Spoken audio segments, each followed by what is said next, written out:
Whether it's for the first time or the last time, welcome to YouPort. In our last episode, I gave up on the auto planner and was manually putting flights in because the auto planner simply wasn't coming anywhere close to actually filling up my flight capacity. Now you can see it's switched on at the moment, and that's because between episodes I ran a couple of experiments. In the first experiment, I switched on auto planner, set the speed to triple speed, and then walked away for about 2 hours. When I came back, there was a maximum of about 80 flights booked per day. I then loaded game back to the same point, put the auto planner on, and let the game run on normal speed for about 4 hours. When I came back, there was 180 flights per day instead of 80.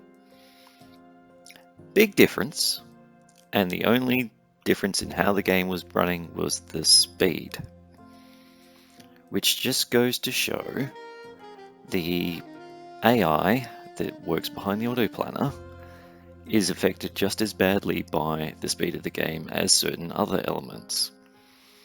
And I have noticed this a few times throughout the series and throughout my fixing other people airports videos. The faster the game is running, the more, it's not so much making mistakes as the more calculations it fails to perform. And if it weren't already the end of the series, that would have been the death knell for the series, because I am not going to manually plan however many stands I actually have in total for the rest of this, however many episode series, nor am I going to always only use normal speed. The game is slow enough without taking away the option to actually play faster. So I thought for this episode it would be sensible to do a bit of a tour, do a little bit of reminiscing, and just give some more thoughts on the game in general.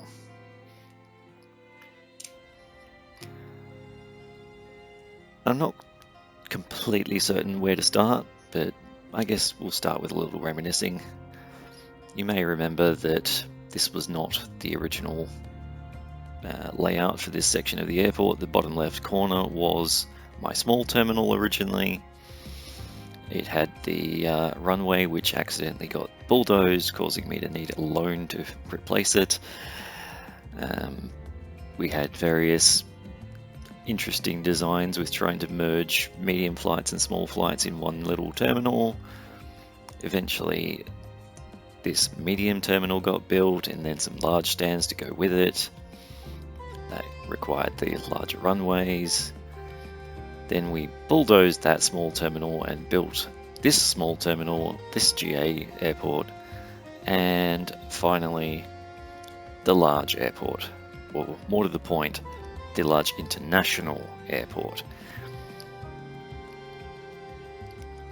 It's been an interesting journey. As I'm sure you can see, my color coordination is pretty terrible, but I'm working within the limits of the flooring colors that I have available. I've managed to use every type of building bar the de-icing stations and de-icing pads because, frankly, well, if I can remember where to click to see it, yes, we're up here. I can't zoom out on the map, but that's the top of Australia. It's pretty warm. I don't think we're going to need to deal with ice.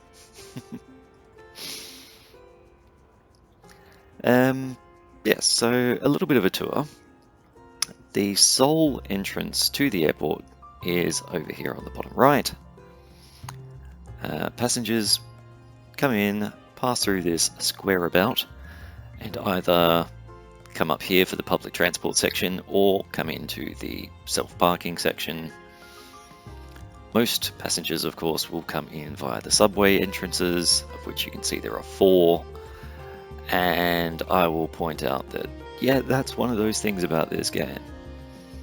In a reality situation, I'm pretty sure a subway can handle a lot more than 3,500 passengers per whatever period. But we need 4 of them because I think each of these can only handle approximately 5 to 700 passengers at a time.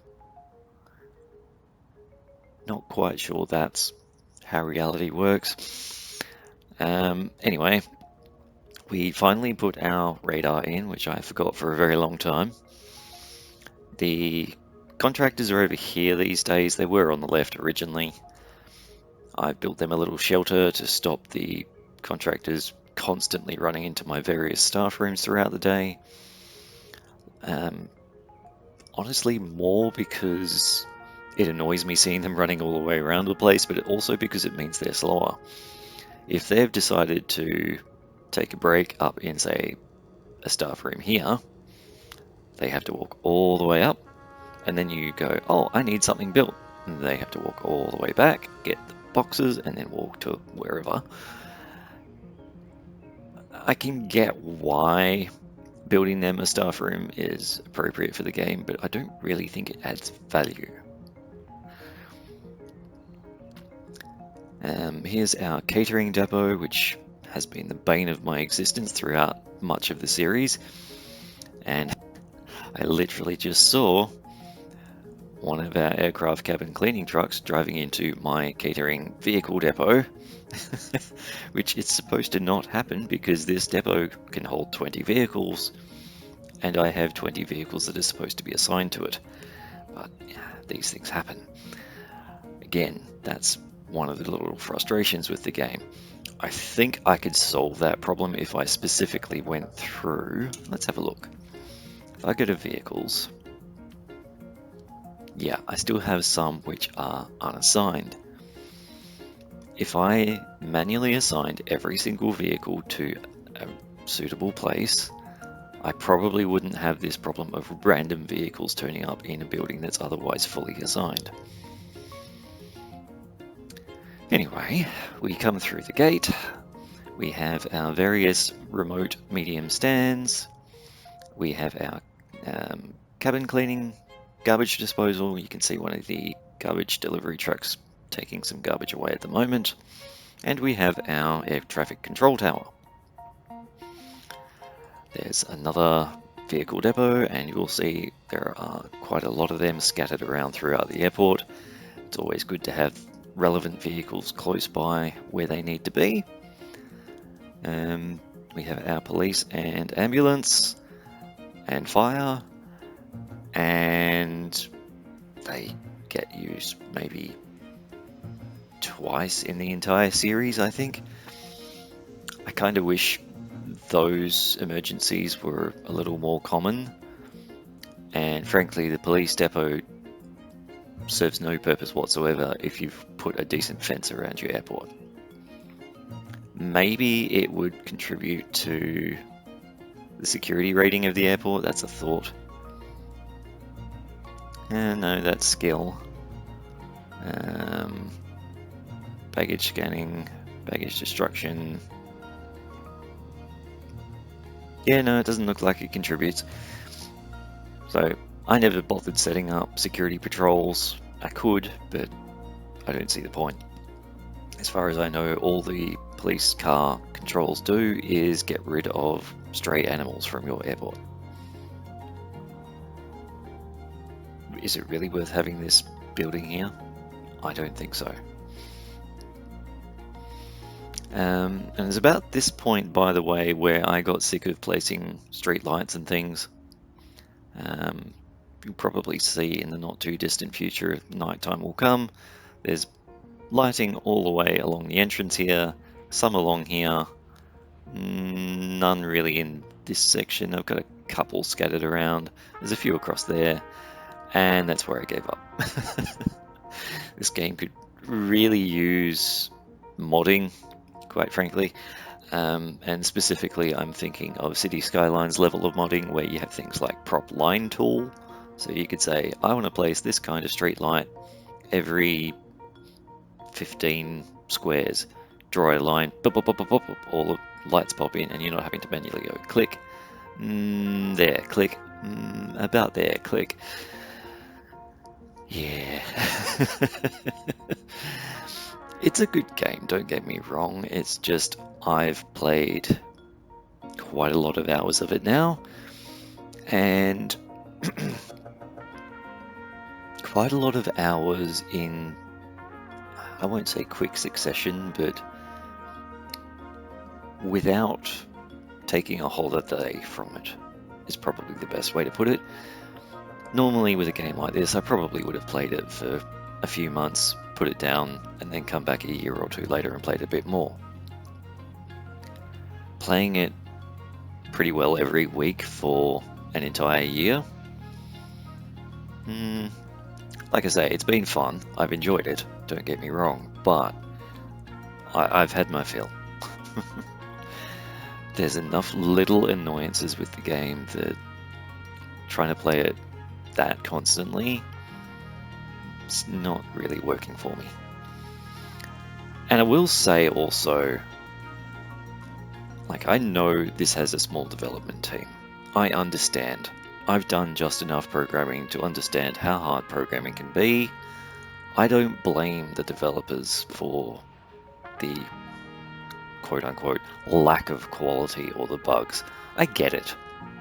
Alright, I'm not having a go at them at all.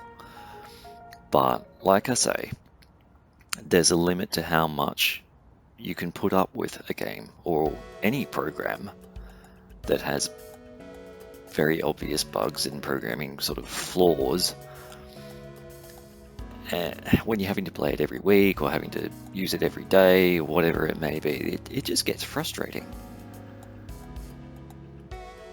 So, as I was saying, fun game, it has its limits. As far as vehicles are concerned, that's probably about as far as they would come in if they were coming in above ground. Some of them might sneak in this way, but the majority of vehicles for the rest of the airport would come actually from the entrance tunnel underground and join in here, where we've got our second fuel depot and a whole bunch of parking. This parking is essentially for, well, this one's for the small airport, but these three are for the international terminal. And we have our second catering depot here for pretty much the same reason. The way the catering depots work is probably quite realistic, but it's also, again, quite frustrating. You have to have them very close to your actual aircraft stands.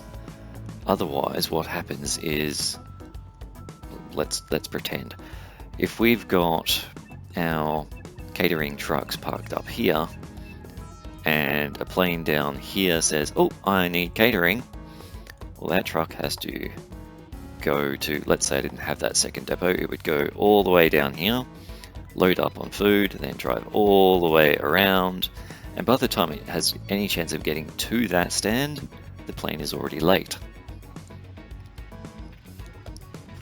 If you could build these underground or even just under a terminal section, that would work better, because at least then you could centralize them better. But then of course you can't do that because there has to be public access to them. It's just awkward. And like I say, it's probably realistic. They probably are right near the front of the airport. But the difference is, in a real airport, you can say, well, this plane's coming in, go fill up with food now. Don't wait for it to park. Don't wait for this, don't wait for that. Just coordinate the timing. Be ready for the plane to be there and the catering truck pulls up straight away and starts loading or unloading, or, you know, just get the timing right. And I'm sure that's, you know, a huge part of the administrative overhead of running an airport, really. You would have people whose job was just coordinating all the timing of that. And yeah, okay, there's probably some degree of AI automation these days, but even so, as I know from my real job, computer automation only goes so far. There's always a need for people who can do the job when the computers fail or just aren't able to cope with unexpected situations. And yes, we can see now the sun has gone down, plenty of lighting here, basically none along there because I couldn't put it there anyway. A little bit here and then just darkness. All the lighting you can see on the screen right now, that's entirely built into the objects. I haven't placed a single light. Fun. Anyway, we have far too many runways, by the way. If I ever run another series or even just play the game again, I will know that you don't need this many runways. What's actually worked better for me is fewer runways but more taxiway. Having the extra taxiway allows planes to queue up and get around each other so much better than trying to run this one-way system that I built over here. It was good in theory, but I mean, look at how many planes are backed up here just waiting for these two to go past. Actually, no, some of them are waiting for that one to take off. But the same thing happens, right? You get planes queued up because there'll be one here that needs to reverse and they can't come through until that happens, or yeah, it just, oh my gosh. Again, I'm sure in a real airport you can coordinate things a little better, but yeah, the game's doing its best. Let's see, we've got our large hangar here, which is serving large and medium aircraft. There's a small one somewhere, and I can't remember where I've hidden it.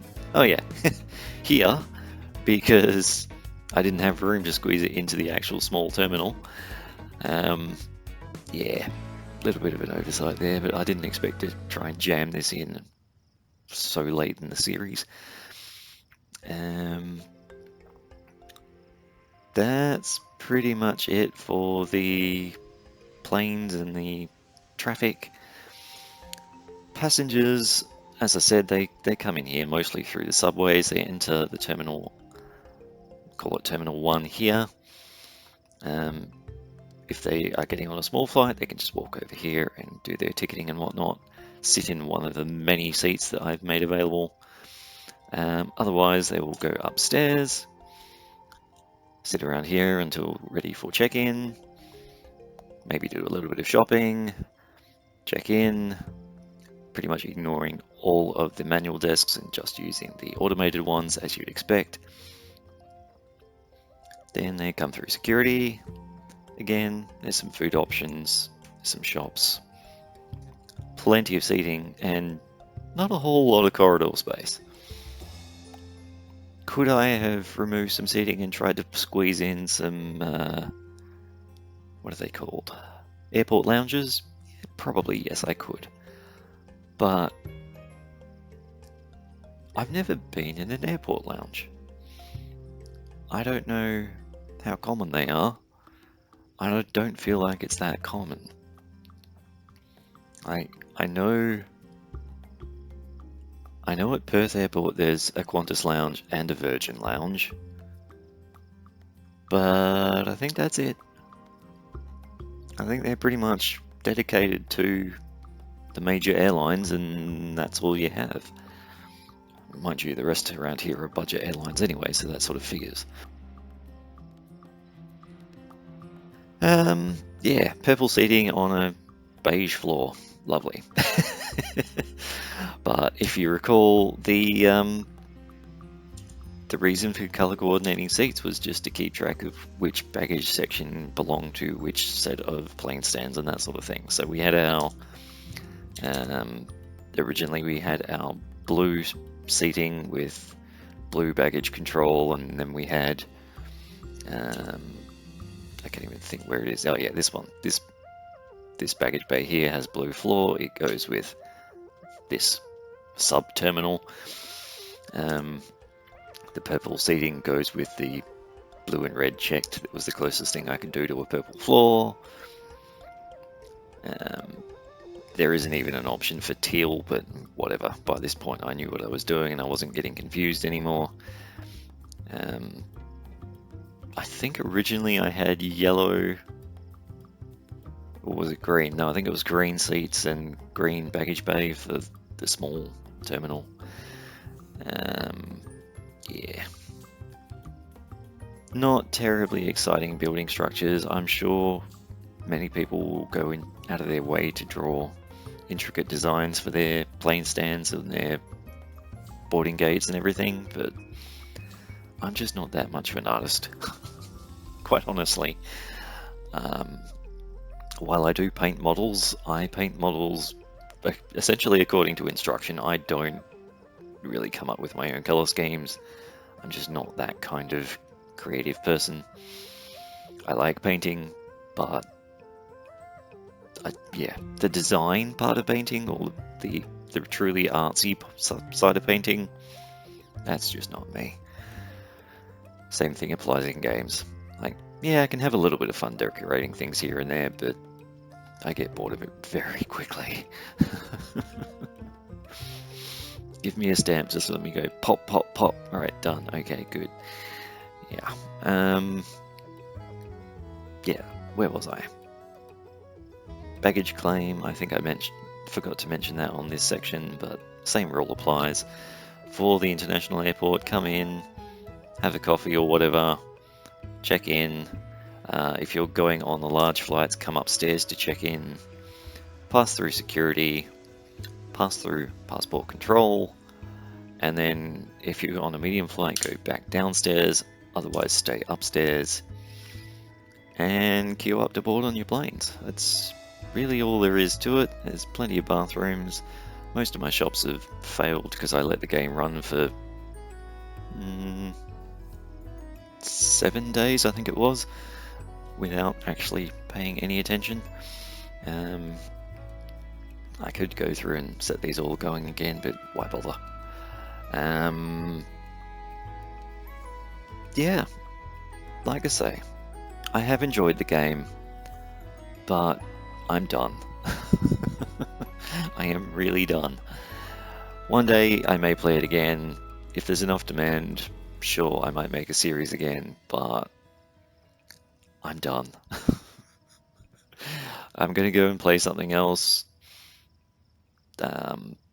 There'll be a little brief section of, I think, Diablo 2 Resurrected videos, but that's not intended to be a major series. I'm thinking about playing Frostpunk, or Transport Fever 2, or Cities Skylines. Maybe a little bit here and there of each. Yeah, don't know what the next major series is going to be.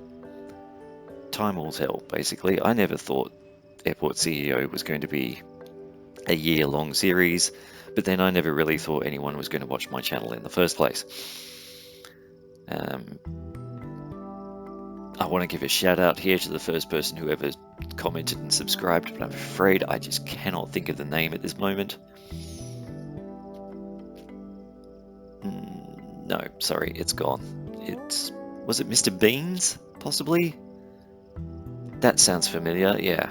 Shout out to Mr. Beans for being the first watcher, first subscriber, first comment, and first like. Thank you very much for that. I'm sure that gave the algorithm a boost right at the start, which gave me some viewers. And, I get it. This is a small channel. I'm not a professional streamer. I'm not a professional content creator. Getting a big channel is going to take a very long time and may not ever happen, but that's okay, because the point of this channel wasn't to have a huge audience.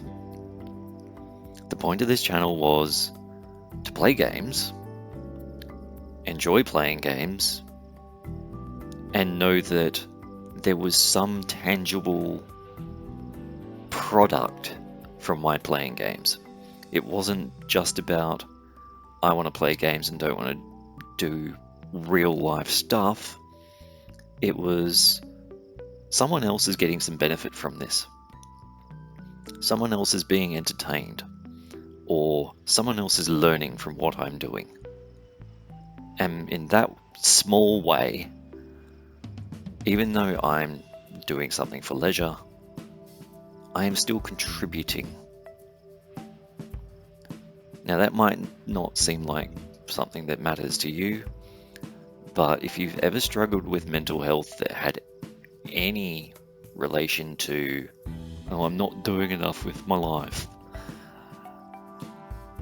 maybe you can get an understanding of why I decided to do this. I hadn't played games for quite a few years because, well, for various reasons, but one of those key reasons was it felt like I was slacking off and I wasn't letting myself relax properly.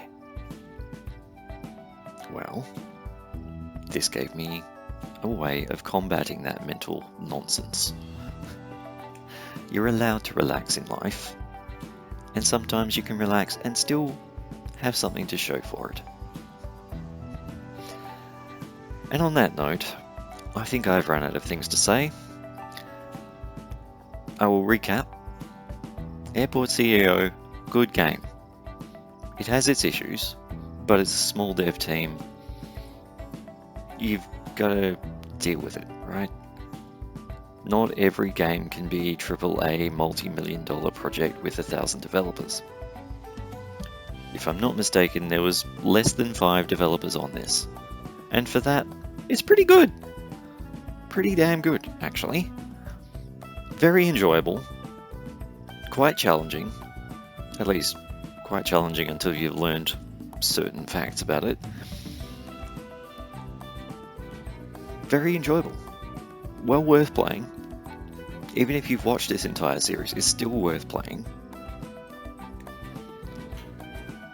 But, as I've said several times throughout this video, I'm done. I am so done with this game at the moment. It's time to move on. So, until next series, bye-bye.